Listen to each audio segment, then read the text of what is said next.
Hello and welcome to the Overly Animated Podcast, where we take animation seriously. We provide fan-oriented and analytic discussions on a variety of animated shows, movies, and anime, currently featuring Steven Universe, Gravity Falls, Miraculous Ladybug, Star Wars Rebels, Ruby, and Adventure Time. It is the Korra-versary. Happy Korra-versary to all of you. I'm Korra-versary, yes, which includes the Korra-sama-versary. TM. Happy anniversary. How's that? Yes, there you go. I'm Dylan Heisen, and today I am joined by Sam.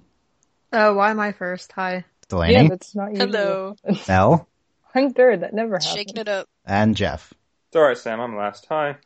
Always. I'm usually last. This is technically an overly animated podcast, which is my new podcasting brand, but this is also basically just a From the Spirit World podcast. I'm going to be cross-listing it in both channels, so if you are seeing this on the Dog Fang Tumblr and the From the Spirit World feed, this is just an old From the Spirit World podcast, so you can, no worries, you will find just as much chaotic discussion about Korra as you did a year ago today. So yeah, it is December 18th, although in 4 hours it will be December 19th at midnight, which is when the Korra finale came out exactly 1 year ago today. It came out like slightly before midnight. Nick failed at putting it up like at exactly midnight. Their one job. Yeah, no, it wasn't even 11:30. It was like 11:20. Just remember, like, for the history books, that this midnight release plan was suggested directly by me. That is not an exaggeration. Dylan has the DMs to suppose. He has the receipts. And, yeah, so, I mean. That's how much Nick cared at the end. They were like, this guy on Twitter told us. So we're going to be talking our memories of this 1 year. I don't know, our feelings on Korra. Just random. We're going to be talking about Korra for an hour. There you go. I'm writing a post, actually, that you should, for shizzles, put in the description when it goes up tomorrow, because it's scheduled to go up tomorrow. I mean, the podcast is going to go up today, so that's okay. Well, you should still go check it out. What is your post about? It's about hold on, wait, let me pull it up actually. Korra-sama, I'm assuming it is, but it's about it's not just like a screaming "this is great" post. It's like about like the sort of dialogue that happened that weekend, Brian and Mike's things on it, and just kind of like a whole. It's a thing. There's this is an anniversary of two kind of events, right? It's what I'm mostly concerned with for this podcast, I guess, is that this is an anniversary to the end of the show Legend of Korra. And the reason I'm more interested in that is because that's what From the Spirit World mainly covered, you know? We covered every single episode of Korra on the podcast. So I'm mostly interested in that, but and that includes Korra-sama, so that's not excluding Korra-sama, but it also, this marks the anniversary of kind of a cultural anniversary, right? Because the Korra-sama happened in the show, and then we also had these developments outside of the show, which are kind of more culturally relevant than even Korra ending itself. So I think a lot of people are going to be focusing on kind of that aspect of it, which is completely valid too, and we can talk about that a little bit. But you know, I think I don't want it to be overlooked that this is the end of this is the anniversary of the end of my favorite show ever, right? So let's, which includes this Korra-sama ending. So we're going to talk about both here. Yeah, so, I covered those two things on the outline, that thing too. So let's, one year ago today, it hasn't been very long, but what's most prominent in your memories looking back now on this night 1 year ago today? You're making me think something awful happened, because you're we need to discuss when you finish. Yeah, we need to process this. So Nick put it up, and we had to watch it on our own, which meant we weren't watching at the same time, right? So it was, some people finished sooner than others. Which, this is a common trend, these days, Netflix will drop an entire season of Jessica Jones, whatever, and me and my roommates have been purposely watching it very rarely, but we'd all watch it together, and then it gives us time to process and to theorize and to just have group excitement, which you don't get with midnight online. Yeah. It was not the ideal situation. I had some great Tumblr posts that night. I'm gonna be real with you. This is true. I mean, wasn't the most prominent one look what the homosexuals have done to me, that the Arrested Development gift? The one that you suggested. Look what the home. Yeah, because I was like, Korra people be like, look. Yeah, I'm not really interested in talking about like the reactions from the negative side towards. I just want to talk about my great reaction post. That was for the record. That was also suggested by me, much like. Oh, you don't have receipts for that one though, so it's kind of. Probably look in the chat log. It's on our chat log. Yeah, it was a year ago. No one has time to go back a year ago. It's fuzzy. I have had time to look back though. It's fuzzy. I don't know who exactly. I want to say, I just thought it up in a dream. So what stands out to you looking back a year ago, like emotionally or just like about watching it or about the episode itself, the finale? Well, I think I know the answer to that. I mean, the Korrasami ending, right? Of course, was a big emotional moment for all of us. And like, it's a weird thing is it's kind of become normal now. Like, you know how shocked we were at the time? Like, it was now it's like, I'm still shocked. I mean, every so often, like, basically once a month, Sam's Korrasami. Sam's like, wow, I can't believe that happened. I can't. I remember waking up, I remember like going through that weekend and like thinking, I was like, is this real life? Like, no, that was the night I didn't sleep because I had to drive to the airport at 6 a.m. Oh yeah. So and then me and you I was had like delirious and thought I imagined we had a live podcast right after it was like 1:30 or we did 6 hours of finale coverage. We did 6 hours of finale coverage. Yeah, no, it was ridiculous. That was crazy. You can go look up the archives of that on dongbufang.net. Jake's still paying for the site apparently. He has to consciously be like. Yeah, no, I think he's consciously doing it. I don't know. Thanks, Jake. Yeah, just looking back on that, I just remember like that week leading up to it, and there's a lot, like, the thing is, it's not just that like Korrasami was the most prominent, like, emotional thing. It was like the thing we were speculating on most too in the finale, right? It was the most uncertain thing. And we were kind of resigned to like that not happening. Like none of us actually thought that was going to happen. And there was a lot of doubt about the finale, not just in like the terms of Korrasami, but in terms of was this going to be a satisfying end to the series? Yeah, which was which seemed impossible, right? Yeah, and theoretically, like to the Avatar universe as a whole, like this was going to be our like last goodbye. Like this was going to be it. Sam started following that Instagram. Yeah, I did. Keep going. And then we get this finale and it has everything that we could have possibly wanted in it, and then we get an ending that we had all wanted but never could have dreamed that it would actually happen, and then it was just completely surreal. Like, and to think that episode, how long was the episode? It was like everything that happened in it was just like, oh my god. Yeah, it's like 45 minutes, right? Yeah, and it was just like, how did all this happen? Yeah, so first of all, the finale is like way better than you would expect, I guess, and just leading up to it, we had this whole thing where it's like, okay, we're tracking the likelihood of Korra happening over the last season in the podcast. And then at some point midway through the season, I declare that there's a 0% chance of Korra happening, which I'm still proud of. Yeah. But like, we're going to be popping so many bottles of Korra happens. That post came up again like a week ago and I was like, reblog. And then that poor person. That treasure. But also I don't care.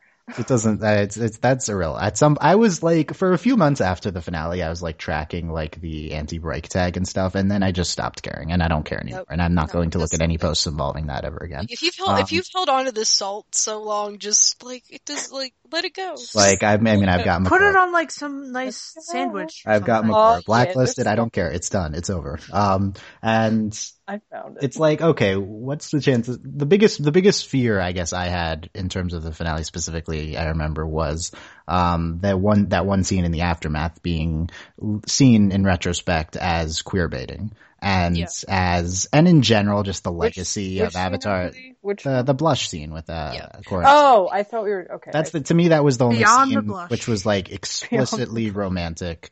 If you remove the context of everything else. Wait, wasn't that was the reunion, right? That was the reunion, not the aftermath. The aftermath was a season 1 episode. Yeah, I was saying aftermath. Yeah, I was like, the aftermath of what? That's like the only scene if you isolate, right, with regardless of context, which is dumb. You shouldn't do that. But, so I was just very worried about like the legacy of this show, like with regard to social issues. And then, of course, what's so magical about that at the ending is that it completely reverses my biggest fear about how we look at Avatar and Korra, of course. That is actually part of what I wrote about in this article that you may or may not read, is that it was kind of like one of the he laughs. One of the kind of rare moments of triumph over queer baiting, where it really was hinted and then it happened. And in retrospect, it's that they wouldn't have included stuff like that unless they were going to end it the way they did. Yeah. But you were very, very excited during when the blush happened. You had like a whole 15-minute tangent on it. I don't remember. I wrote an essay about it. Yeah, it was very important. I can't believe that blush happened. It was very important. One thing. I still have the essay. That we're not going to talk about it, and we're never going to talk about it, I think. But one thing I would like to know is like, is there anything anyone could have done to, avoid the, massive fallout that happened at the end? No. Sort of, That's the nature of the internet. It was unfortunate, is what happened. Yeah. Well, and here's what, not to tout my article again, but it is helpful because it's like the fourth reference. Well, no, it's outlining my thoughts. Shut up. It's outlining my thoughts on this because it's like, okay, so Jeff says like there was a lot of fallout, whether it was good, bad, in between, whatever. Like people were like getting like, to use this metaphor twice tonight, they were ruffling some feathers, and I think it was Allie a bird. Continue. Why was that necessary? Dinosaurs had feathers. Continue. How you have this whole sort of like game that people play on the internet now with like shipping, and the way that it's turned into this like identifying factor for people, and it's like the online click, and it's how you view yourself, and it's where you make your group of friends on the internet and that sort of thing, and it's become this whole thing where people tie it into their identities.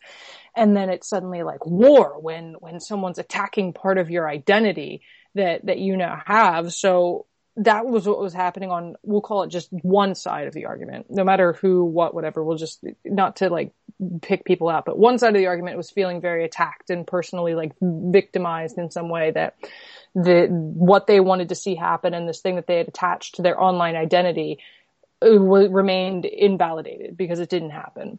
But on the other side, you've got people who were very, very in favor of Korrasami and loved that it happened, and kind of saw it as something that was above this. Like it wasn't just, like the sort of teenage shipping wars that people laugh at. It's like their actual identity had been validated. It's like your actual identity is validated. You actually, what you want to see reflected in the world about yourself gets validated. So they saw it as something above that discourse. It's not something that you would question in that way or take shots at in that way because it was outside the quote unquote rules of how those debates or games or whatever you want to call it happen on the internet. So I think that was my thoughts on that entire weekend.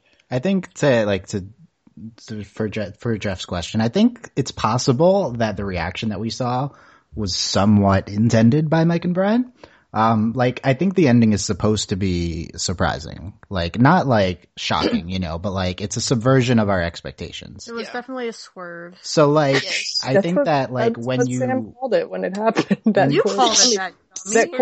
Did I call it that? Yeah, you did. That Korrasami swerve. Yeah, you did. So like, I think that when you have a subversion, like a twist like that or something, like it's not a twist of the show itself, a twist of our expectations. That like if you're subverting expectations, then people whose expectations are subverted and didn't want that to happen are going to react the way they did. Like, I mean, I don't think they don't think they're in tune to Tumblr, so they don't know what's going to happen like that. But no, and I think the difference is you need to understand the difference between subverting expectations and what they wanted to, the buzzword of catering that got thrown around, because they use that as an excuse essentially to not have a reason to defend why they were mad. They would just say, well, they were catering, to which I think Brian responded really well when he said, no matter what we did, we would have been seen as catering because someone would have been upset. So I think that was the situation. I also strongly believe content creators should not be held accountable for fan reactions like that. No.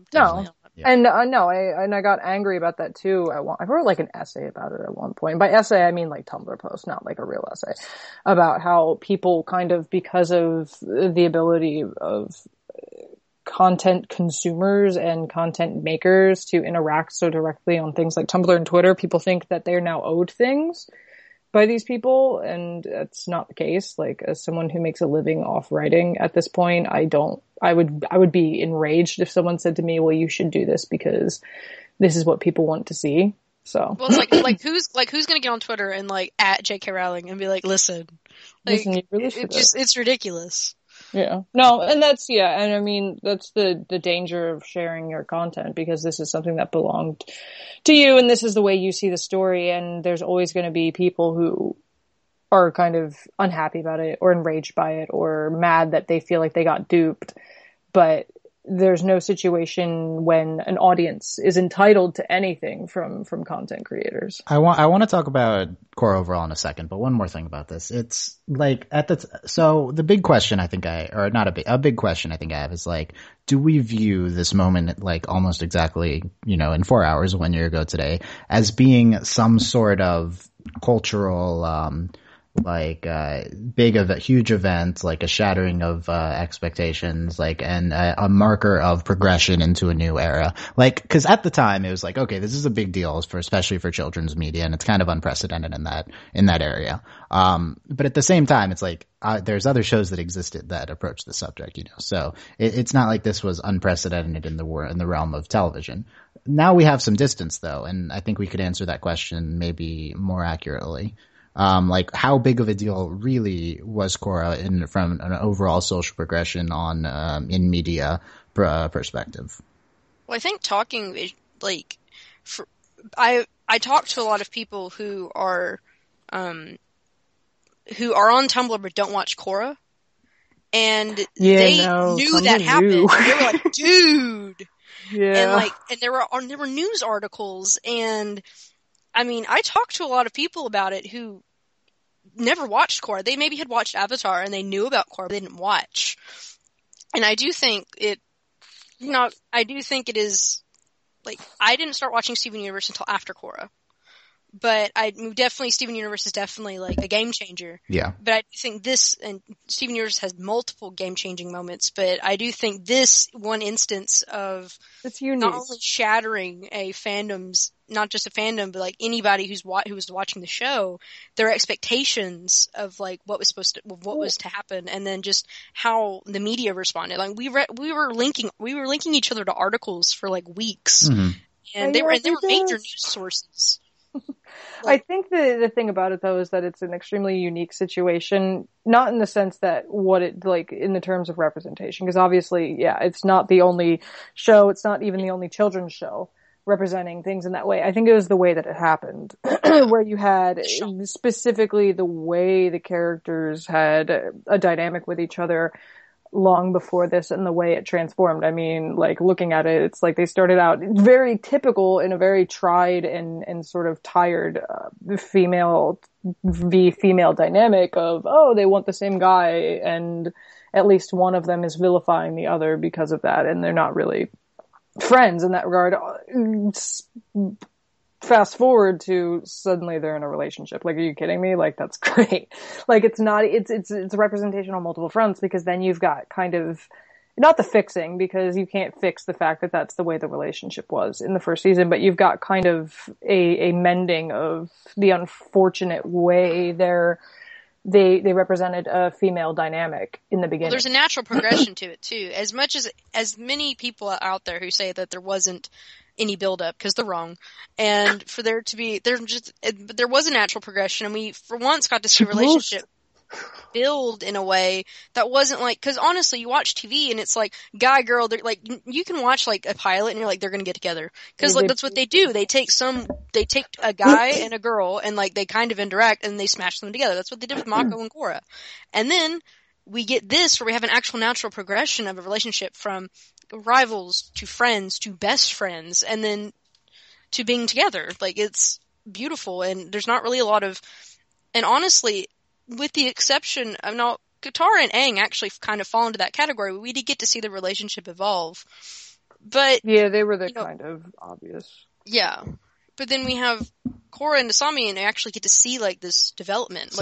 So there's the element of a non-obvious telegraphed couple build up, right? Yeah. Which is pretty unique. I agree.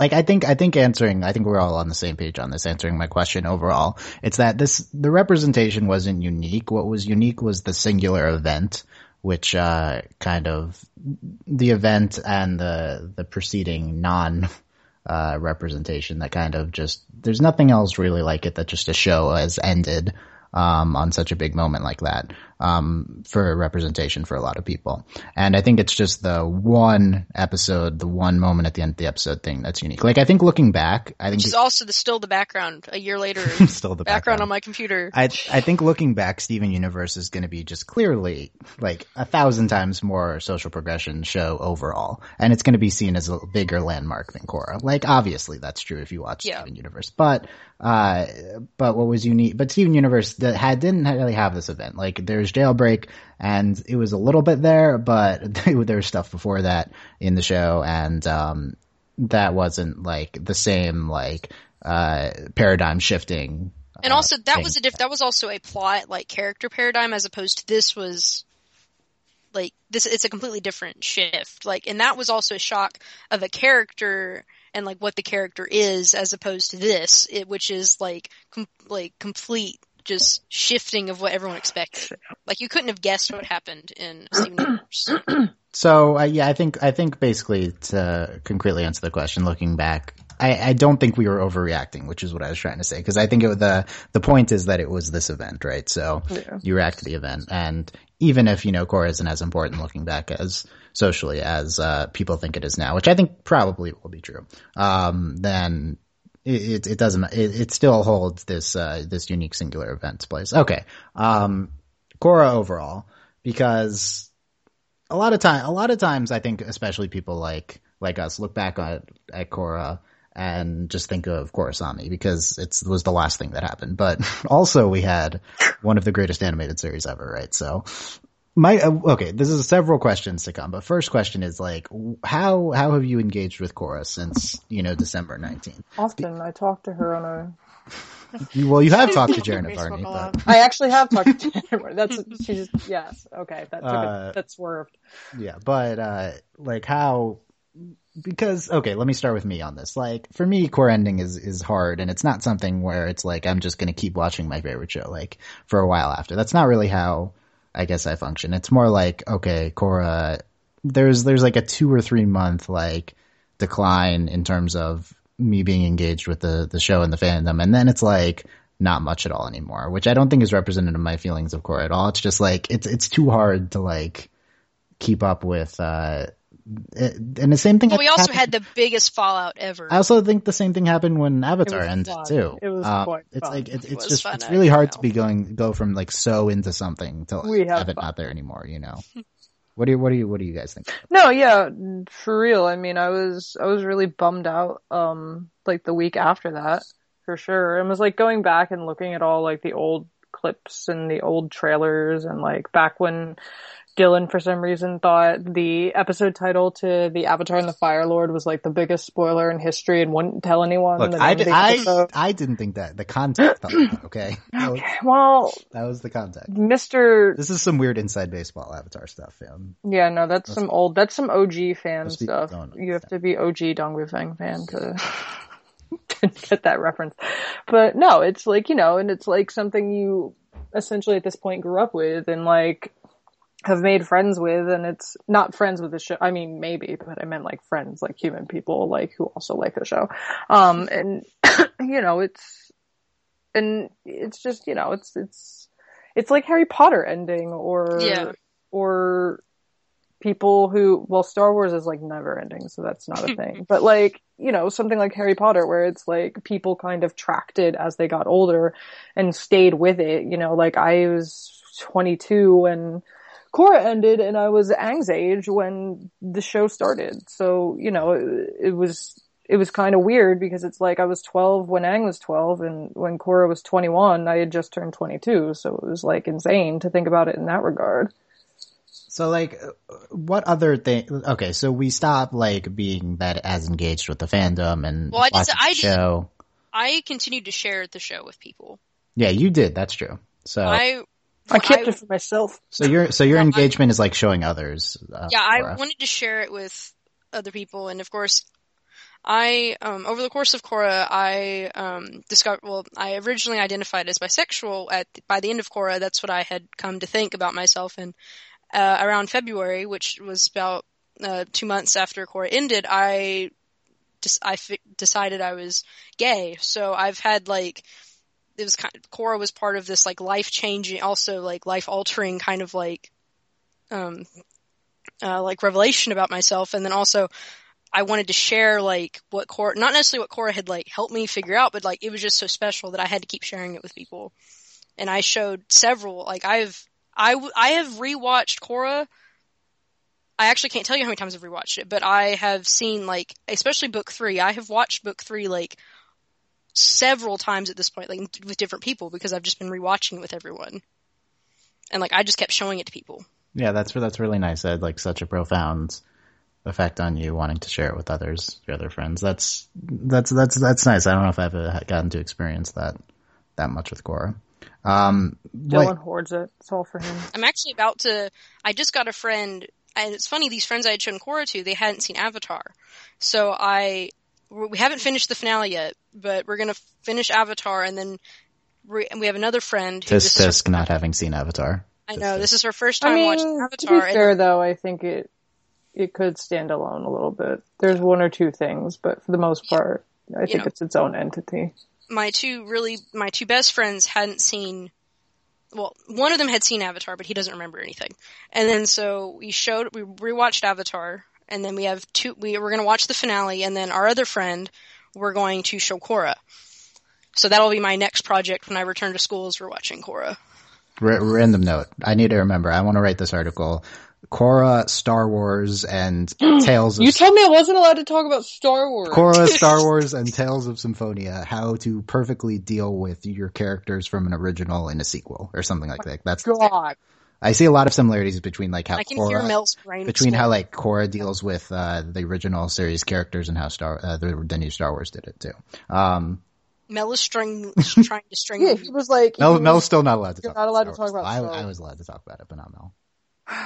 I haven't spoiled anyone yet. It's like, okay. Delaney's rewatched with friends. I haven't, so we did like a few months of podcasts after Korra ended, and one of them was an episode ranking, so I rewatched a few of the episodes. I have trouble rewatching Avatar and Korra episodes. I when the episode airs, I watch it like 4 times and then we podcast on it. But like past that, I kind of have trouble sometimes. Well, I think it's really hard to rewatch early Korra. Like for me, like I'm like, we watch book 1 and I'm like, oh my god. Like I love Korra, obviously. Even beyond bad book 2 episodes, which I just have no desire to rewatch, right? But like, I've done that too book many 3 times. is like one of my favorite things ever, and I don't know. I just I would want to like randomly watch a book 3 episode, but just the like emotions and memories it invokes are just kind of hard to like randomly deal with on a casual like TV viewing kind of thing, right? Like I'm not. I'd go towards a show I like less if I just want to watch one random episode of something, because it's too kind of hard to bring up, right? Does that make sense? Yeah. Yeah, so like what that ultimately amounts to is just me not having seen Korra in a little bit, you know. So I if I was going to do it, I would just want to dive head in and like watch the whole thing at once, which I do need to do. But it's that would be easier because you're then experiencing it and you can just deal with the experience of watching it because you're like tackling the entire thing, right? I do think it helps. Like, I mean, I have done this with several friends. Like. I think it's really special to watch it with someone else, because now it's hard because you're smug and they have so many questions. You're like, I'm not telling you anything. Because there are a lot of cliffhangers in Korra and like a lot of like interesting things that don't get explained until later. And like to watch someone else like start to fall in love with the characters, and I think that kind of helps like to deal with kind of like the emotion. I don't know, because it's different. I guess because it's like, I don't know, it could be harder in some respects. Yeah. What about you, Sam and Jeff? How have you like? How much have you watched Korra since the finale? Well, long-time listeners from the Spirit World will remember, I think, that I went on like a hiatus for a little time, like out. I was just off the podcast for a while, doing a thing. My brother did the same thing, and so he was gone. I think he watched the first episode, or sorry, the first season. And then, but he'd missed 2, 3, and 4, and so he came back, and so he was asking about Korra. I was like, oh, what happened to it? So I reintroduced him. I basically just watched season 3 with him. Skipped season 2 because like it ranks number 4 out of 4 for sure. Yeah. Yes. Out of 4. Haven't done 4 yet though, so I want to. Although I think to properly appreciate 4. he should watch 2. Yeah. Yes, So, definitely. Agree. That's a conundrum. But yeah, aside from that, not really much. I don't really rewatch things. Movies, I mean, I was sort of debating whether even to rewatch Star Wars, but I think I will, but it's iffy. So I don't get a huge amount of enjoyment out of rewatching things right off the bat. And yeah. Yeah, I think that's I have that, like, personally, like if it's like a year, then like I instantly forget like most things about it, so I can just rewatch it. That's what That's I nice. do want to say, that I don't I have like a bad rewatching memory. things or rereading things, but I will reread Harry Potter and I will rewatch Korra, and I think that says a lot about Korra. That, like, I don't like to rewatch things, but I've rewatched Korra an absurd amount of times at this point, showing it to other people. Yes, if I totally forget the content, I can rewatch things or read. Yeah, 'cause I just finished rereading this awesome book series that I had read but forgot all about. So if it's long enough that I forgot, I think I would. But given how invested we all were in it and how much attention we paid to it, I think that'll be quite a while before I forget the plot of Korra. Yeah, so like, I don't know. For me, rewatching things, there's like 2 types. There's like just rewatching something because it's basically fresh because I haven't seen it in a while. Like, I just did that with the Star Wars originals. I hadn't seen them in so long, so it's just like I was watching them for the first time. But then, like, I do just rewatch things because I love them sometimes. And Wow. and Allie, yay! Allie, say hi. I hate you. I just spent the last 5 minutes negotiating Jeff with found Allie my by post. text to get her. I'm trying to like I be don't want with to hear it. too many I don't people. want to hear it. You This was like blocked a my hostage post. negotiation. Yes, Allie, actually- Allie. Allie's like, you on the podcast? You gonna be on the podcast? You gonna be on the podcast, right? And we're all here. No, And she's no, like, okay, can't be on the podcast. Allie was like, can I come on for 10 minutes or I'm gonna get you? Oh my god, I it's didn't not my watch it. fault. My mom won't Allie, leave. Allie. I don't want to hear it. So I'm not talking to we're you. talking about rewatching Korra since the show ended, and like, so like, how much have you seen rewatched episodes since the show ended, and like, what's your feelings on like when you rewatch it or don't rewatch it? You know? Well, I haven't really watched it in a while, but I don't know. I'm just mostly sad now when I do watch it because it's like it's over and I can't really relive like how I don't know. I can't relive the ending like I did. I mean, everybody probably saw my YouTube. I died. Yeah, the But- internet knows. On for 1 minute, Artie plugs her reaction video. I'm just saying. I'm never gonna. I don't know if you guys experience saw that my again. video. I did a video. Well, let's see how many times it gets up to how many times Mel has The reason That I was did 4 that is times for because- her Yes. post. my No, God, the it reason might- I did that is because my thoughts were outlined in that.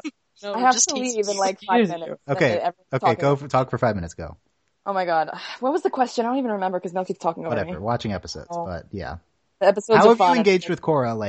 Like, so we're talking about like how the show ended and then like our fandom gradually it gets like, I don't know. I was saying like how it gets hard to like try to engage in the fandom as much once the show's not there.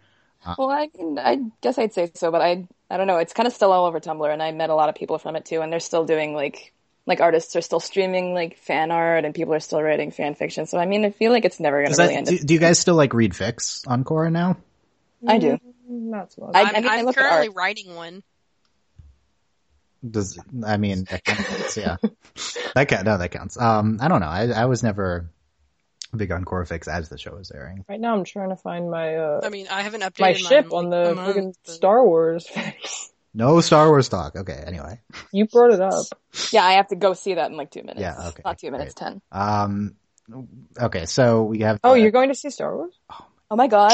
Mel, please. I'm not talking to you, okay? Okay, here's a question. Let's bring this up and have Allie answer before she goes. So the next topic is, I was really big wondering when the show ended, like, how are we gonna view Korra, like, in like a year, in 10 years, like, in terms of quality of the show? And so that's my question now. It's been a year. Has your perception of how good Korra was,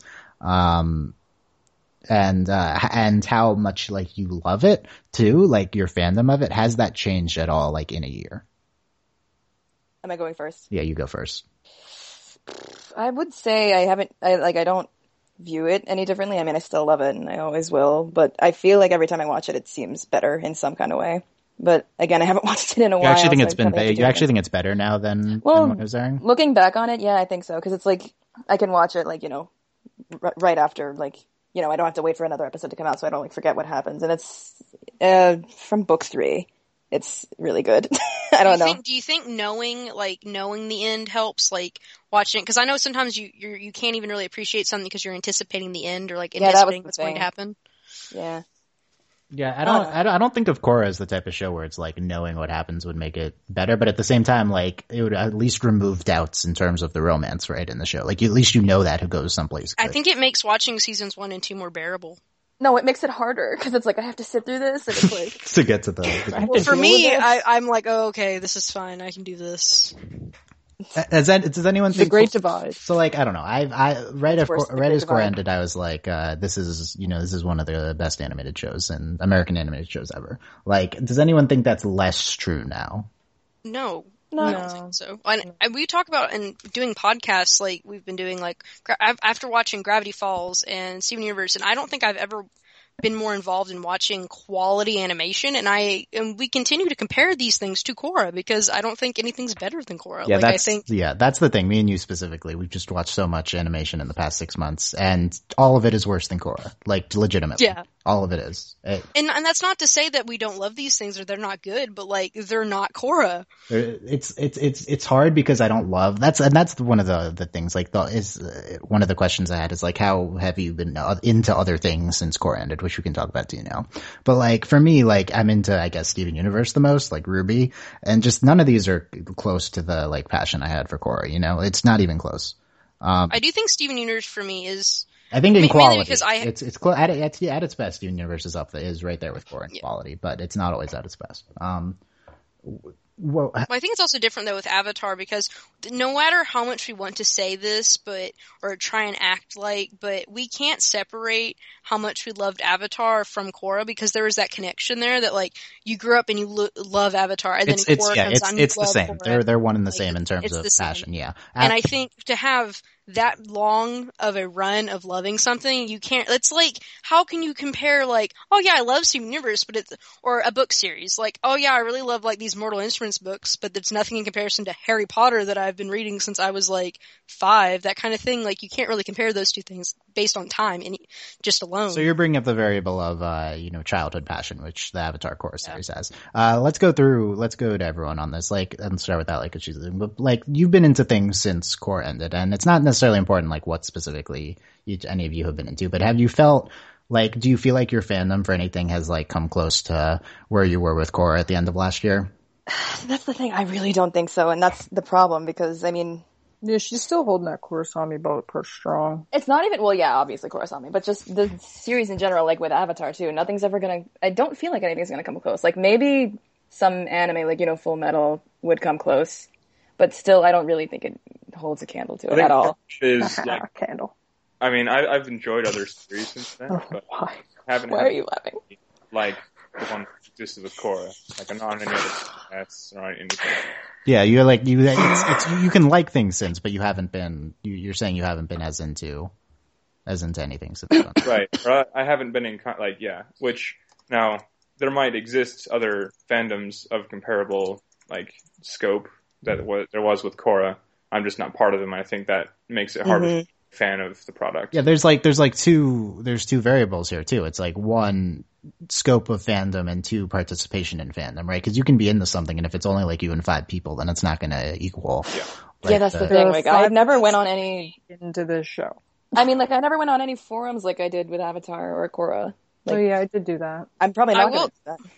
I will say I've been really involved, not recently, but I got really involved in the Carmilla fandom, but that's simply because Korra was my introduction to fandom, and I think that's more of a result of me being used to being in a fandom and like knowing how to do fandom. But how to do fandom?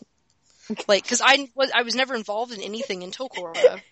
And I do think, but that's all due to Korra. That's one of my big questions, I think, because like I know to a certain extent what each of you have been into since, and Mel and Delaney. Do you really? Both of you into your involvement in. I mean, I see your you don't see everything. Your little Tumblr there, and your your little Tumblr. Yeah. My big question is Mel and Delaney. Like you're the only two that I know have been like entrenched in a new fandom since then. That's the thing. Is like that. Is that a different experience? That's my question. Yes. Well, yes, it is because this is a fandom made up of a bunch of other fandoms. Like that's the thing about this is like I don't know if it's a bad the gay example fandom. It's basically what it is. Or there's not just really an analog to Korra, but it's just Carmilla specifically is made up of like a bunch of different fandoms that mostly, honestly, the Orphan Black fandom. A lot of people came, but a lot of Korrasami people like gone and jumped right over there.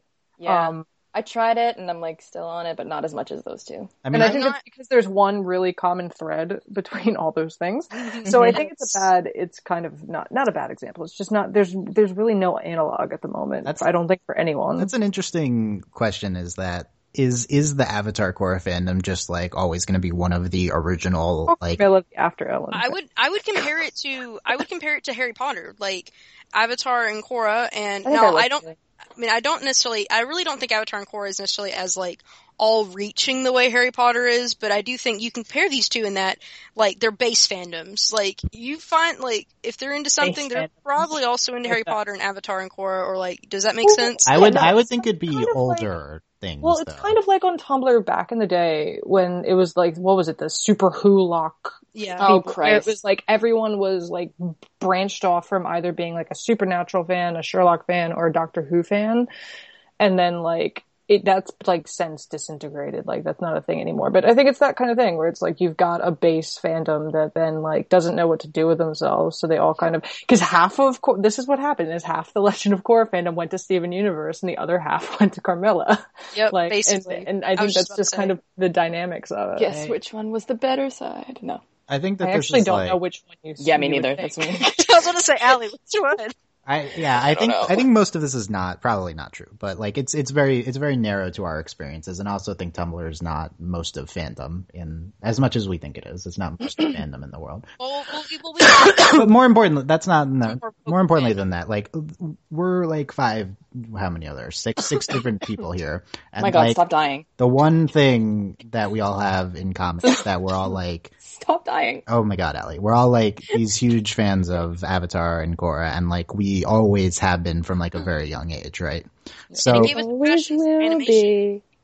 Yeah, I don't know if it's I don't know. To me it's just like that's how I know all of you is through like Avatar, right? So it's is it that just for us this has always be like our first like major fandom, so that's just how it is, and like for like younger people they're gonna have newer shows as that, right? My first venture into fanfic was Avatar. I tried to write a season 2 fanfic. It was real bad. Well, actually, no, not the same. But I feel like I remember that. Maybe. No one remembers it. It doesn't exist. And to a certain extent, like the dynamics that we have are going to be much less common on the internet nowadays, right? Because things are different, and like there's not specialized sites anymore and stuff like that. So DF is a thing. Tumblr is the specialized site. Well, no, because you were on. Actually, that was my suggestion. If we're going to talk about who suggested what in receipts, I was the one who told you to get a Tumblr. So you're welcome for that. But things like Avatar Spirit and stuff and like websites are kind of a thing of LOL ASM. Yeah. Oh God. LOL. But yeah. And I will say, I had never been on a forum until I got into, like, I listened to a podcast and was like, okay, I'm going to get on the forum now. Which actually, that's an interesting topic running the DF Tumblr is far easier than running You're welcome. You don't need a webmaster, web designer. Oh yeah. So, is this how it's going to be from now on? Does that change the kind of fandoms that can exist? Because, Tumblr supports a certain narrow range of, interaction models that other sites could do better at, but just it's harder to do for a smaller So family. are you saying like in the past you need to have someone who's like so into it that they like make a site, right? Whereas now Tumblr supports like people who are only kind of into things. And everyone can have a Tumblr. Like not everyone can make a website. Yeah. Yeah, it's a higher barrier to entry to have a website, but the website lets you do whatever you want. So we could have chat, had little mini chat boxes. We had a dedicated podcast. Yeah, but I much prefer the fan site model. Like, Allie's going to Star Wars. Okay, I don't know what after means, but after whoever was done talking and then Mel interrupted. Okay, Allie. I wanted a chance to say the word Star Wars. Allie, have fun at Star Wars. Bye. Bye. No spoilers. Obviously, bye. Okay. So yeah, no, this is a larger topic, and I'm very interested in this, and we've talked about it before. I also think like I said, our perspective is kind of narrow by Tumblr's how most of us engage with fandom now. Also, hello, like, we're the nerds who, like, are on a podcast and, like, love it so much that we're on a podcast and we talk about it. Yeah, and I also think Tumblr, I think Tumblr's probably not going to be a thing in 5 years, like, if internet history says anything, you know? Yeah.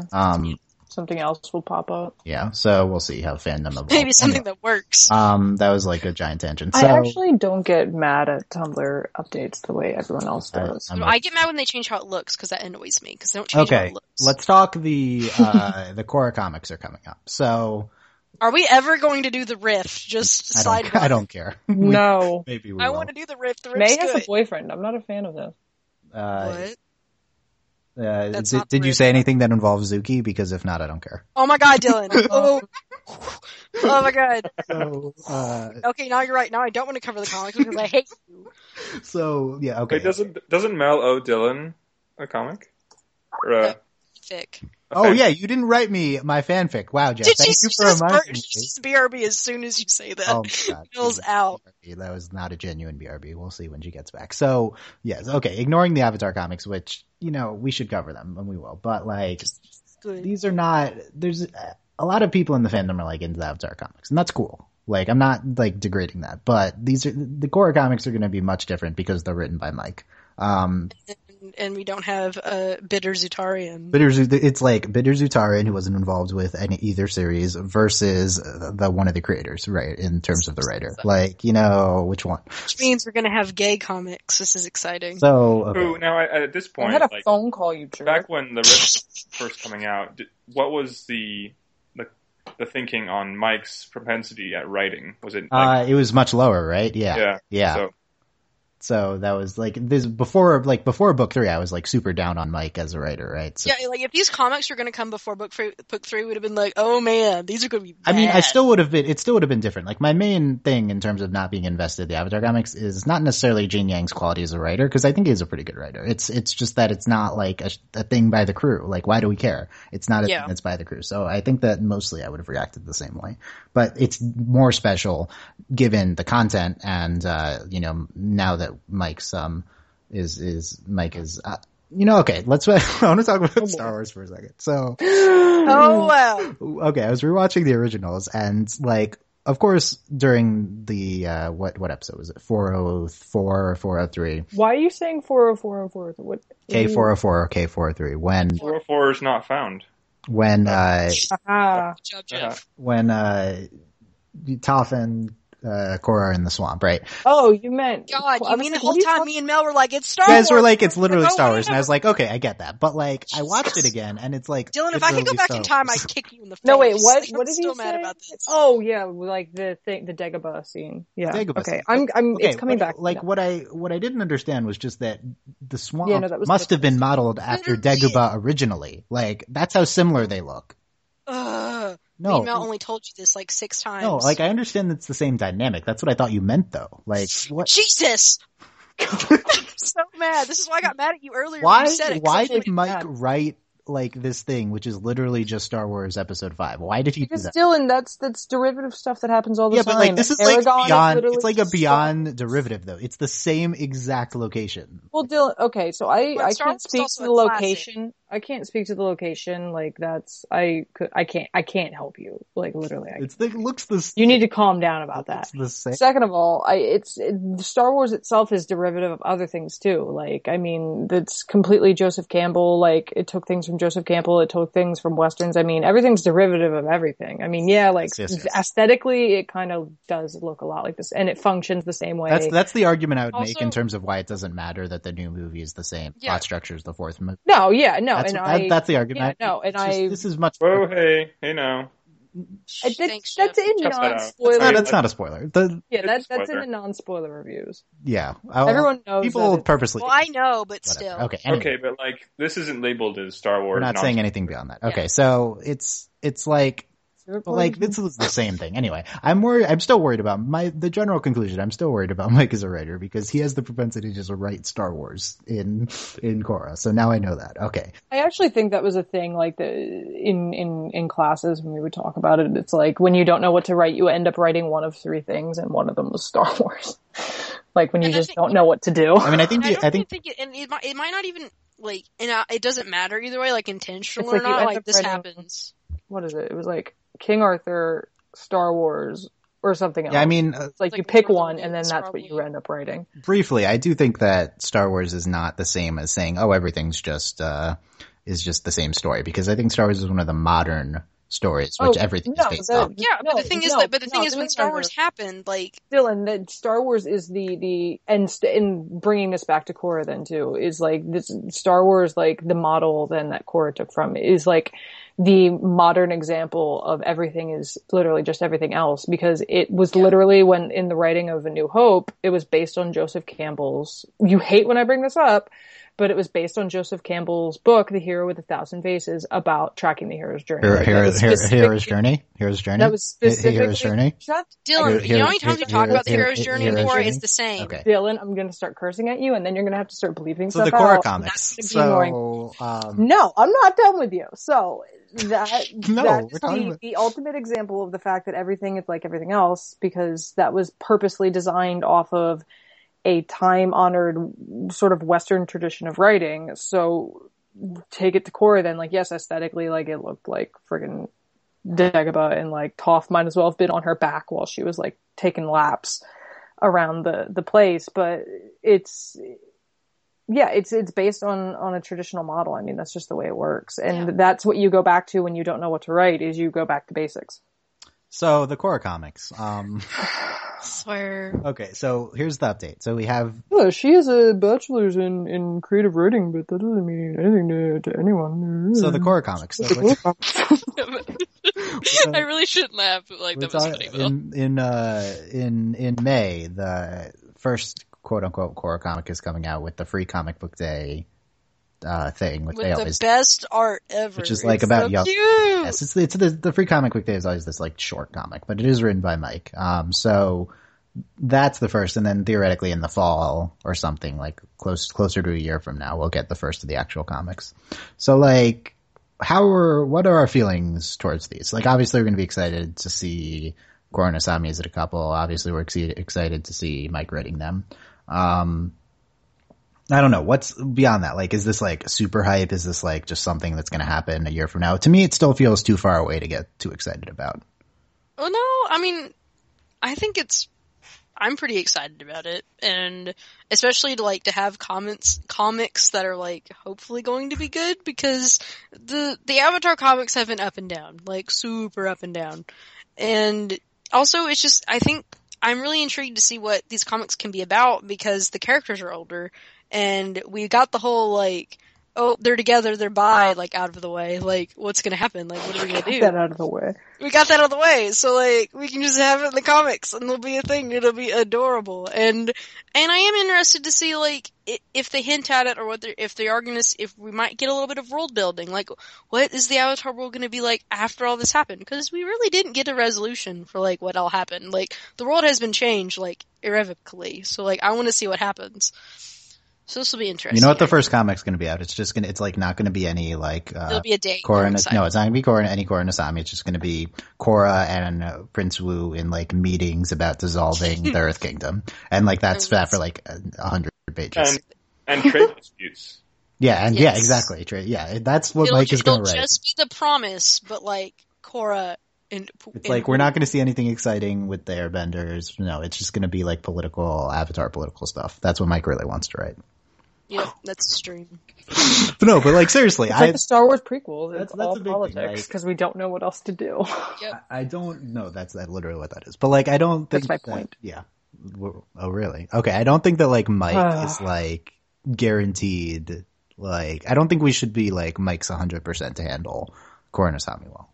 That's the thing. That's like one of my main points. That's why they ended it like with the sort of it's like okay, I don't even it's know. about to happen, like, and then Mike, we're gonna cut it off. Like Mike doesn't seem to have super strong feelings towards this. You know, like he's not the one with like the impassioned post, and it's like Brian was. Yeah, he was just kind of like go read Brian's post. Yeah, like which is it's fine. I don't know, but. I'm interested to see like if he treats this as like an explicit romance, if he like just Turtle Duck date that happened that launched like 1,000. It's okay. It's saying it happened. It was a piece of fan art, yes, and that was made by a person who made the show. But yeah, Thank you for philosophically breaking down like the concept of. Yeah, basically. I don't think that I don't think just because Brian draws something it counts as canon. I've said this a few times. It's canon, Dylan. That's canon. By the way, also It's one thing, canon. now that we're talking about dumb things fans do, I'm gonna look it up. And Korra and Asami have not to this day been together a year. Do you not understand that the Korra timeline does not equal our real world timeline? I just want to make sure that we're clear on that. They're married. They have 3 babies. No, that's not how this works. Our timeline does not equal the Korra timeline. They're married. Like, I think people, do people actually not? They're actually both dead. This is like, no, my favorite's like in Carmilla when people like send dumb asks and it's like they're on a completely different timeline than we are. Oh yeah, that did happen. It's so like, that's a show that actually has like its own timeline though. Korra is not, Korra has no timeline. It's just a thing that's happening in isolation. Did you read the new Halsey album? Okay. I don't even remember what I was talking about now. Anyway, Yeah, I don't know what your point was. I don't even know what these are going to be at. Like, I guarantee you the first Korra comic is not just going to be all about Korra and Asami. It's Mike writing. Like, that's no way that's what it's about. So I don't even know. What do we... I don't know. I mean, Brian could be breathing down his neck. We don't know. I don't think Brian's involved, like, at all. Like, I think that's... They're biffles, though. Are they? Are they really? I mean... They're not biffles. Like, you can tell. I feel like they talk maybe once. I want them to listen to this podcast and be like, no, we're deaf biffles. I mean, want declaration. We had confirmation that Brian listened to one of our podcasts like 7 years ago. Maybe. So there you go. I don't know. Well, Mel, thoughts on the Korra comic? I am excited. Are you like actually excited though, or you're like, this is? Yes, I'm actually excited because I want to see. I don't know if I'm actually excited. This is the thing, because this was like back when Avatar ended. You said the number, and don't tell me you didn't say it or don't remember, because I'm sick of hearing that. You said the main reason that you wanted more Avatar, like you wanted the season 4, is because you wanted Katang Fluff. I don't remember. Like you were like, no, I do remember. Shut up, and like, that's my thing here. It's like, I don't need a whole nother season because, like, I wouldn't want to waste a season just because I really want to see my ship in action. That's comics are going to be great because it's going to be like, it's going to be good. It's going to be great. I just want to know what Korrasami's sweetie is. I just need to know. I'm worried about Mike treating this like a new season of Korra, right? Like, that's like, you don't they have to riff. You don't need to introduce a new villain. You don't need to like have an isolated plot. I really doubt that's what's going to happen. I think that's what he's going to do. I don't think Mike. I really doubt it. Mike is like such a like by the books writer. Like, I don't think he's just gonna like write. Well, I don't think we'll have a new villain, but I do think you're right that we'll probably tackle like the logistics of of the finale first. Okay, so let's actually. So like, I actually have opinions on like what. Assuming that it's not just like. Are you saying we don't actually have opinions? Assuming that it's not just Korra and Asami like drapples, right? You know, like assuming that's not what the here's the most interesting thing, and this is not a surprise. The most interesting thing about the Avatar world post Korra is the Airbenders. Like, not close. Shocker! Did that really come out of Dylan's mouth? Anything close. There's nothing anything close politically or like by nation that matters. It's just such an interesting dynamic what you have with the Airbenders post. Like, what Dylan really means is Jinora. Well, Jinora's not relevant right now. So like, I know it's not relevant either because they're too young. So like, you have to like age it like, that's the thing. We had this Jinora's like she's the first master airbender since her dad. Yeah, and in book 4, what do you think? She was doing nothing, right? So that I'm sure that was very relevant to Mike and Brian. But yeah, no, I don't know. Just politically, how the Airbenders are going to function now. That's I don't know. I guess we're more likely to focus on the Earth Kingdom because we had Wu stuff in the epilogue, right? But like, that's not interesting. Like maybe what the remnants of the Red Lotus. Okay, there you go. There's the second one. That's actually interesting. We never talked about that post book 3. The remnants of the Red Lotus, right? Because that's something that's even less likely to happen. I think that they could focus on. No. Why not? Why not? Someone's gonna have a brother, like secret brother, who's like, you killed my brother, so now I need revenge. That's what Jean Yang does. That's what Jean Yang does. This is what Jean Yang does. Someone's gonna have a brother. I have a secret family. Anyway, yeah, I'm really interested like to see Skywalker style. How Mike writes it. Also, Spirit World stuff too. That's the other interesting plot thread you can focus on is the Spirit World still really pissed at Korra and stuff like that? Well, and the spirits in Republic City. Oh yeah, we have a portal there. They're one in the same. Because no one really cared about that plotline, but there's a portal in Republic City now. But that thing is a big F you to sleep. Let me tell you. How is anyone supposed to like You need some blackout curtains. With a giant glowing thing? That's what you're concerned about here? Yes. Yeah, I want to plot. I want to comment on this. How no one can sleep about that stuff when I like watch movies and I see like really bright windows and I'm like, how do you sleep? Like I sleep in a cave. Actual literal cave. I have blackout curtains as well. I feel you. Other random thoughts on the I hope they get enough sleep. That are not sleep related. They're going to be gorgeous. I can't wait. Yeah. Yes. I don't have the artist off the top of my head, but yeah. Cute dates. Good stuff involved. I mean, we'll see. I write down my skepticism as to how much Mike's approach is Korrasami, but we will see. At the same time, he like knows that that's what the expectation is, so we'll see how it goes with that. So they're gonna subvert expectations. Well, Mike, yeah. All over again. Oh, yeah, they know. What if it starts out they're like broken up and like? Yeah, no, it's just a Korra comic. Yeah, that's no, but that's not even funny to talk about. Shh. Yeah, we had a good run. It's like Ted 2. Like when they that is the dumbest cultural reference.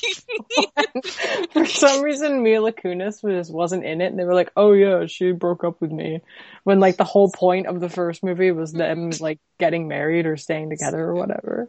It's kind of like that. That's the other annoying thing that fans do, by the way, is like assume that Korra and Asami are soulmates. Like we saw the beginnings of a relationship. Okay. You can't even get mad at people for that because I'm not mad, but it's just illogical.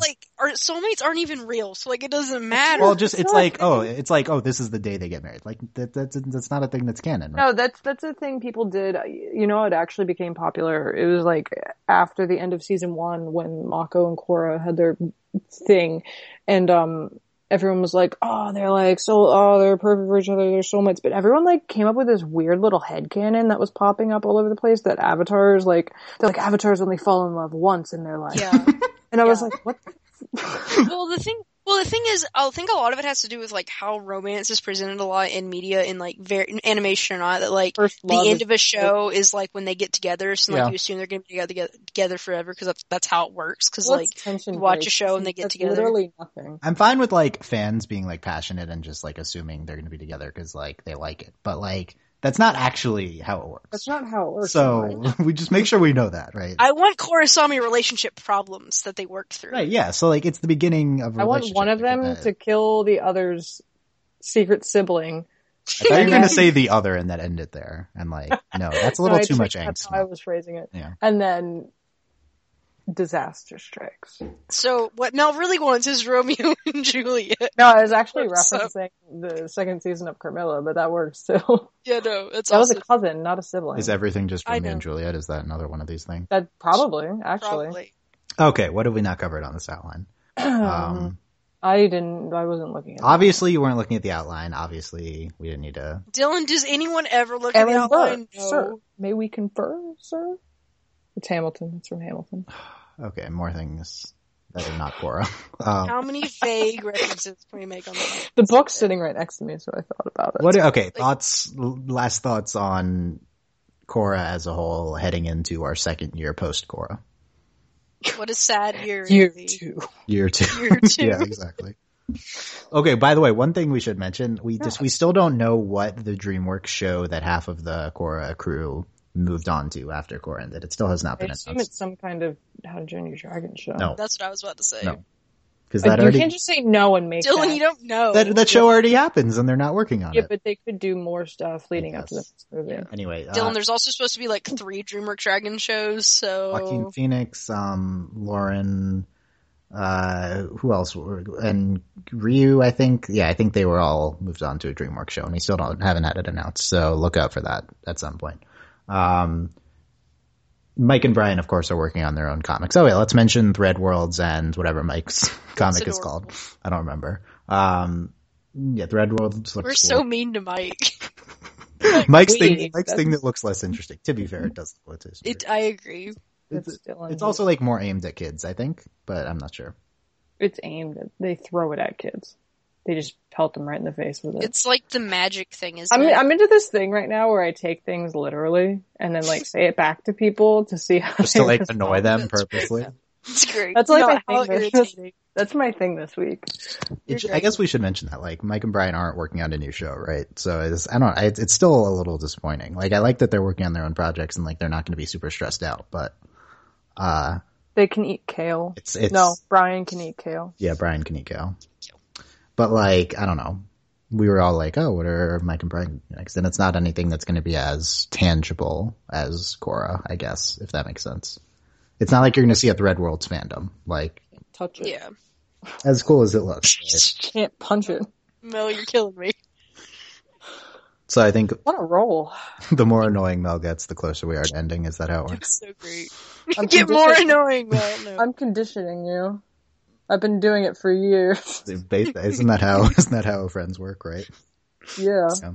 Okay, so Sam's asleep. Yeah, I'm not asleep. Oh, Sam's not asleep. Sam was here Sam, the whole time. Sam, last thoughts on Korra? I don't have any thoughts. My thoughts are unimportant because you skipped over me like a half hour ago. You were talking to people and you skipped Sam. There's no round table. I was just throwing things out there. Oh boy. What was that? What? What was Mel saying? Shit, oh boy. Yeah, okay. Yeah. We can settle this afterward. I'm not throwing away my shot. What are you singing? Just like my country. You can tell this is like an FTSW podcast and not one of my news because I don't let them get off as track anymore. It's funny because my thing is that I see how much Dylan will let me get away with. Very. So far, it's a lot. I'm sure that's conducive to podcast quality. And Mel's been saying Star Wars every chance. Yeah, so I don't know. Anyway. I have a headache. Okay, I'm sorry about that. So yeah, Korra. Take a Tylenol. We're in the second year. You know that I can't. Okay, let's end with Korra's legacy. We kind of talked about this before. Do we think people's perceptions of Korra are different now? Like, not regardless of whether we think it's like very high quality. I think it's aged well. Like I actually recently looked up some stuff just to see like what the dealio was at this people point. Haven't just dropped it. Yeah, no, people still regard it as kind of like really. The worry is that people won't have seen books 3 and 4 because they were online, right? Yeah. No, that's the thing though, because it's like even on Rotten Tomatoes, it's got like, I mean, there's still reviews that pop up there on occasion, and it's still highly praised for the same things it was praised for a year ago. I will say this is just like an example of one group, but I volunteer at every year to do Christmas crafts with a 5th grade classroom at my old middle school. And last year, every single kid knew what Korra was, and they would talk to me about it. Like, I think I wore a Korra shirt or something. They were like, oh my god, Korra. This year, everyone talked about Doctor Who. And that just has more to do, I think, with, like, what's on TV. But there was, like, that, I don't know. Like, I don't know necessarily if kids are growing up knowing what Korra is. I thought you were going to stop it. I don't know if kids are growing up. No, I was shifting. I'm sorry. I was changing position. Like, of course they're growing up. God, jeez. No, I meant I don't necessarily know if people are like kids are as aware of Korra. And granted, that also has to do with how often Nick is airing anything, and of course, 2 seasons weren't even on TV. So, yeah.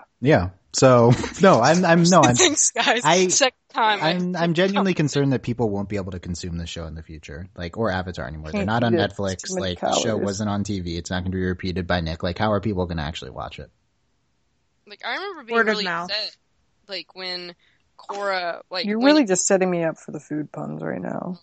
Like, when it went... I remember being very, very upset when it got switched, not only just for us, but because I was just thinking about, that little girl or that little boy who loves Korra and watched it every week, and just, where did Korra go? And, because, a lot of times they necessarily wouldn't have access to be able to watch it, or wouldn't know, or... So it still upsets me. There's something I wanted to say. Yeah, I don't know. I mean, there are like a contingent of people are like in our age bracket who think Avatar is really good and don't think Korra was like close to as good. So there's plenty of people who didn't care much Korra. And what? who didn't care to watch Korra, who were fans of Avatar. Yeah, no, and then there's people who just haven't like seen the last 2 seasons either because they. And then there were some people who didn't even know Korra was a thing because people live under rocks sometimes. So I don't know. I'm maybe now I'm slightly more skeptical than I was a year ago that Korra would be regarded as like an all-time animation classic. Yeah, I'm just more concerned of like, yeah, that and which is dumb because I disagree with that. But yeah, are people really going to watch it? Because I talk to a lot of kids Avatar because it used to be on Netflix and like they know what Avatar is. They love Avatar, but I really am concerned that there will be people who like who won't grow up watching Korra because I mean that's really when you think about it is like yeah there are cartoons that like only our generation will have watched. But Avatar is one of those things that I've met a lot of kids who are very young who have watched Avatar because their parents loved Avatar or they had older siblings. But I really don't know if that's going to happen with Korra just simply because of how it was produced and how it was aired. Yeah, I'm skeptical. And it's Nick's fault. So screw you, Nick. That's my conclusion. Okay. So then I'm Granted, Avatar was on Netflix one time, so maybe Korra. Avatar did used to be on Netflix. It was, and then they took it off. Mel's contributions were like really good in the beginning, and then they've just been slowly declining ever since. Slowly, it's a slow decline is what we've been seeing here. I get very distracted. My room has a lot of stimuli. There's a lot going on in this not as bedroom engaging as the podcast right now. Okay. Well, I'm staring at these books I want to read, and I've been staring at them. There's 2 of them. It's House of Leaves and it's the Hamilton biography, and they're sitting on my desk, and I'm in the middle of reading both of them, and I'm just thinking, wow. No, you read 2 books at once. That's hard. I don't know how you do that. Oh okay. God. Anyway, so I'm trying to. Yeah, that was that was less off topic than your statement was. I'm sure. Okay, so, Sam or Jeff, any last thoughts on Korra, the anniversary? No. Ouch. Okay, that's it. I have no thoughts. You have no thoughts, why not? It's a profound statement. We podcasted on this for like years, and I'm just sick of talking about it. Of talking about Korra? Yeah. I mean, I know it's been like a year since the last one, but like... Alpha? it's like, give me like this is why they have like 10-year high school reunions. I get distracted. Mel's baiting me at this point to like talk about off-topic things, but okay. I'm good at it. I've learned how to. Elsa? No, okay. So Mel's like that kid in class who can always get the professor like on a tangent for like 20 minutes. No, I mean I think that doesn't mean, and this doesn't mean Sam like doesn't love it any less, but I think that's a legitimate thing, right? Like. Yeah. Walk it out. I don't know. Just need my space. It's only, I mean, it's been a year, and for some things it's a long time, and for TV it kind of isn't. Yeah. Especially Tumblr's like, hey, remember this thing? Hey, remember this thing? Did you forget? Did you get your daily dose of this thing yet? And it's like, Jesus. Yeah. Mary and I think for a lot of us that it really, I mean, it's been a year, but it's not like, I mean, there might, I don't know. For me, like I haven't really gone a day without thinking about Korra or seeing something related to Korra. Like, I think it's really hard at this point to kind of talk about this kind of stuff. So, like, maybe we should have it. I think Sam has a good point about 10-year, class reunions. Like, really, this should be a conversation we have. Like, I don't 5 years. I don't want to see those people. Sorry, I can't control it. You're just ruining my analogies and metaphors. Oh, okay. I thought I was listening. That was a good statement, Delaney. Until I got really into until Mel. I'm Dylan Nyson. I'm open my Amazon. Jeff's your mouth full of food. Jeff, Sam, Mel, Delaney, and Allie was here too. And like 10 minutes. She's going to Star Wars. And we'll say hi for Bert as well because she exists, but it's working. No. Hey, I'm here. Okay, yes. Yes, Jeff's here. Jeff too. I'm watching the series. You can find out more about this podcast at overlyanimated.com. Check out Dog Buffang as well, I guess. There's not much there right now, but yeah. I should probably check the forums. I don't think anyone's posted on the forums. We could check though. If anyone would have posted, it would be you. So unless you secretly posted. I can't really play. If you are if you're listening to us on the Dongfeng Tumblr on the From the Spirit World feed, please check out overlyanimated.com. We cover a bunch of shows. Thanks to our current patrons. You can support us at patreon.com/overlyanimated. Thanks to our patrons, Shayna, Mitch Cordell, Beatrice, Nate, Andy, and Jamie, aka Hey Not Fever, Mitch Cordell, University Beatrice Streams, Buzz Like Your Mailman. Those aren't even words. Dylan's gonna become an auctioneer. Like a bad one, though. I don't think it's like a crappy auctioneer. So, in terms of Overly Animated, next podcast, me and Delaney on Sunday, covering the latest episode of Ladybug. And after that, I don't know. Gravity Falls Theories podcast at some point. No shows are on anymore right now, so. Are we supposed to be having a roundtable at some point? I just love how much you... Wait, John M. posted in June on the FTW schedule. Let's see what he said. When is anything new coming out for the Avatar fandom? If anything new is coming. Nothing. Sorry, John. Nothing. No. Yep, that was the only new post since April. So there you go. Yeah, cool. Let us know what you thought of this crappy podcast. Wow. I blame, Don't you know finish who the I sentence. blame. Don't finish the sentence. Dylan texted me and he's like, no, you didn't text me. You messaged me on Skype and you were like, I really want you to be on this podcast. And I was like, okay. I mean, do you regret that? No, it was warranted for like the first 30 minutes. Oh man. I should have gone to see Star Wars. You're going to see Star Wars again tomorrow. I am, yeah, that's true. Oh, Mel's gonna see it twice before I get to see it once. This sucks. Oh, listen, my roommates, they saw it at 8 p.m. last night, 1:30 a.m. this morning, and then another one's gonna see it today. I want to go with your roommates to see it. So we would get along. How do you know based on the mutual liking of? Because I wanted to see it tonight. I was like, who can I get to go with me to see it tonight? I would have. No one is the answer. I'm gonna see it. I'm gonna see it twice. I just don't know who. I had the podcast tonight. So. My parents said we were gonna see it tomorrow, but they before Sam sleeps, and I'm not. I hate. Sam's you gonna so kill much. you. You literally no. That's a fair assessment though, because you were saying that you wanted to take a nap and or sleep right before this. Yeah. So don't even. Wow, I'm gonna kill both of you. It didn't warrant a don't even, but okay, that's it. Use hashtag. I don't know. Send me and ask if you listen to the end. Okay, this isn't. That's the thing. Like we got to 120 in this. You realize this was like half of the length of our Korra podcast. Like, what did we even talk about? Started out. Well, that's what I was trying to figure out when you were like, "We're gonna do an hour." I'm like, "How are we gonna do an hour?" We've been doing like 15-minute podcasts. We do 30-minute podcasts, right? And it's like. And then I was scrolling through old podcasts. I was like, "How did we do 4 hours?" Like. I don't know. How did people listen to 4 hours? I don't know. Car rides. He just fell over. No, I hit my laptop. No. Okay, thanks for listening, guys. That's me being done with everything. We'll see you next time on overlyanimated.com, stuff like that. Okay, bye. We're not Wait, what are we finishing on? No, we don't do that anymore, though. No, we don't. But this is supposed to be This is a cross-listed podcast, so we can. I guess we have to finish on something, though. What do you want to end on? Your mom. No, oh my god. Literally. I couldn't stop it. That was so good. You could have made that joke any of the previous 150 from the Spirit World podcast. We chose not for those. So what is it that's different about this one? I don't know. So good. It just came out. That's what she said. Should we do like an old joke or something from this podcast? Oh man. I don't know. What old jokes are there? The only thing I thought of was Korra the Explorer. We don't have any old jokes. Something we said in this podcast. It would have to be something Mel said, because that was the only stuff that was funny. Winner. Not that. That's not Might as well just end on Star Wars. You're talking about it just as much as we talked about Korra. Yeah, let's just finish on Star Wars. How's that? No, we're not doing that. Definitely not.